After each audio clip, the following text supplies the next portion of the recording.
Olá! Hoje a gente vai mergulhar num texto bem profundo, um texto que mexe com a nossa ideia sobre a natureza do medo. A proposta aqui é bem radical. E se o medo e o amor não fossem coisas que vêm de fora? E se, na verdade, fossem escolhas que a nossa mente faz a todo instante?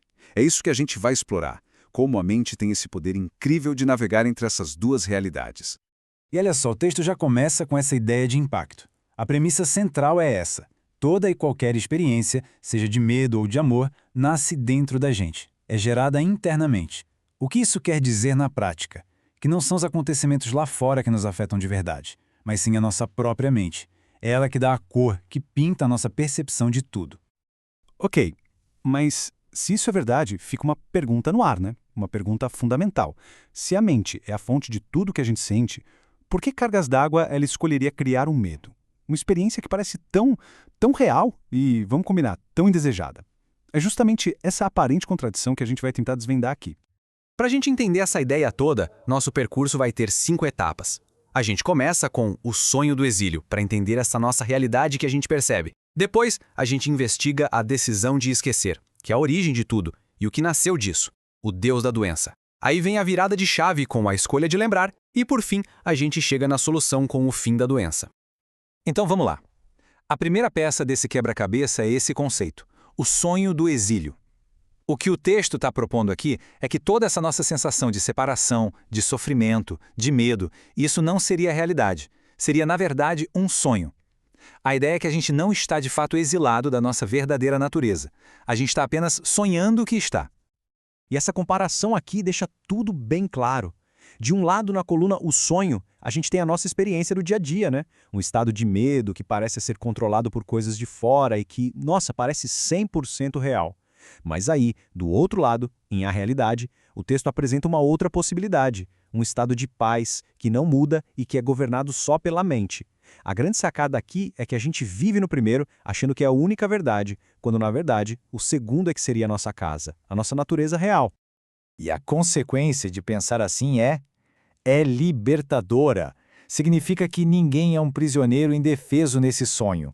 A capacidade de despertar, de abrir os olhos para a realidade, está sempre ali, disponível. É uma escolha. Uma escolha que pode ser feita a qualquer momento. Ok, mas como é que esse sonho começou? De onde ele veio? A fonte explica que não foi algo que simplesmente aconteceu com a gente, sabe? Não foi passivo. Foi, na verdade, o resultado de uma decisão ativa da própria mente. O texto até usa um termo bem específico para essa escolha, dissociação. E aqui é super importante a gente entender isso no contexto do que está sendo dito, tá? Não se trata de um diagnóstico psicológico, nada disso. É mais como um ato metafórico da mente. É a decisão de propósito mesmo de esquecer quem se é de verdade e a nossa conexão com a realidade. E é exatamente aqui que a gente entende de onde vem o medo. Olha que interessante. O medo não vem daquilo que foi esquecido. Ele vem do próprio ato de esquecer. É como se, ao trocar o conhecimento verdadeiro por uma ilusão, a mente criasse um espaço vazio, um vácuo. E esse vácuo é preenchido com o quê? Com medo. Bom, e essa decisão de esquecer tem uma consequência bem direta. Para preencher aquele vazio que a realidade deixou, a mente começa a criar ídolos. E o texto foca em um ídolo principal, que ele chama, de forma bem metafórica, de o Deus da doença. E, de novo, é importante reforçar. Doença aqui é uma grande metáfora. É bem poderosa. Ela representa qualquer crença de que a gente está separado, de que somos vulneráveis, impotentes. É aquela ideia de que o nosso poder pode ser tirado da gente. Essa crença, segundo o texto, é idolatria na sua forma mais básica. E claro, esse ídolo exige seus próprios rituais, suas próprias regras. E essa lista aqui mostra bem a lógica desse sistema de crenças. Pensa só, a alegria não é permitida, é vista como uma ameaça. A depressão vira quase um sinal de fidelidade a esse Deus. Atacar o que é bom nos outros vira uma forma de provar que a perfeição não existe. E claro, é preciso ficar sempre de guarda contra a paz, porque a paz seria a destruição total desse ídolo que a mente criou. Bom, depois de entender todo o problema, o texto apresenta a virada de chave, a solução. E a lógica é perfeitamente simétrica. Se foi uma decisão de esquecer que nos levou para esse sonho de medo, então, uma nova decisão pode nos levar de volta para a realidade. E essa é a escolha de lembrar. E o caminho de volta é apresentado de uma forma bem simples, em 3 passos. Primeiro, desistir da dissociação. Ou seja, Simplesmente parar de escolher ativamente esquecer. Segundo passo, oferecer a disposição para lembrar. E aqui tem um detalhe importante. Não precisa já ter a lembrança toda, basta ter a vontade. E o terceiro passo, aceitar a realidade que, segundo o texto, nunca foi a lugar nenhum. Ela só estava sendo ignorada, rejeitada. Essa escolha fica ainda mais nítida quando a gente compara as leis que governam cada sistema. De um lado, as leis do caos, dos ídolos, que levam a cativeiro, medo, divisão.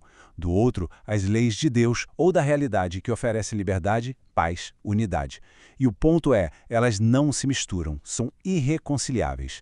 O que força uma escolha, qual conjunto de leis vai governar a mente? E a ideia central aqui é muito forte. É que a nossa verdadeira natureza, a liberdade, é indestrutível. Ela não pode ser perdida, não pode ser abandonada. O máximo que a mente consegue fazer é negar que ela existe. Fingir que não está lá, mas ela está sempre presente, o tempo todo, só esperando para ser aceita de novo.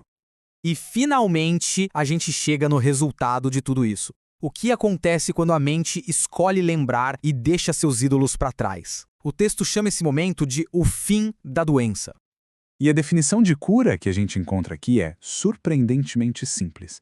Não é um processo complicado de consertar alguma coisa quebrada. A cura é, na verdade, uma mudança de percepção. É simplesmente aceitar a paz como real e negar que a ilusão da doença, da separação, tem algum poder. E olha que interessante, essa cura não é um ato que acontece sozinho, isolado. Segundo o texto, o verdadeiro milagre acontece quando alguém, ao deixar de lado os próprios ídolos, consegue reconhecer a realidade em outra pessoa. E ao fazer esse chamado aos outros, a verdade se fortalece para todo mundo. No fim das contas, a cura está totalmente conectada com a forma como a gente percebe o mundo e os outros.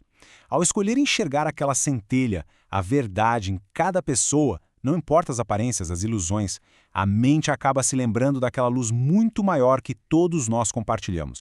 E tudo isso nos deixa com uma questão final, para a gente refletir. Olhando para dentro, para os medos, as ansiedades, aquelas crenças limitantes que a mente adora construir, a pergunta que fica é: quais desses deuses falsos, quais desses ídolos da doença podem ser deixados para trás, para que no lugar deles a realidade possa finalmente ser escolhida?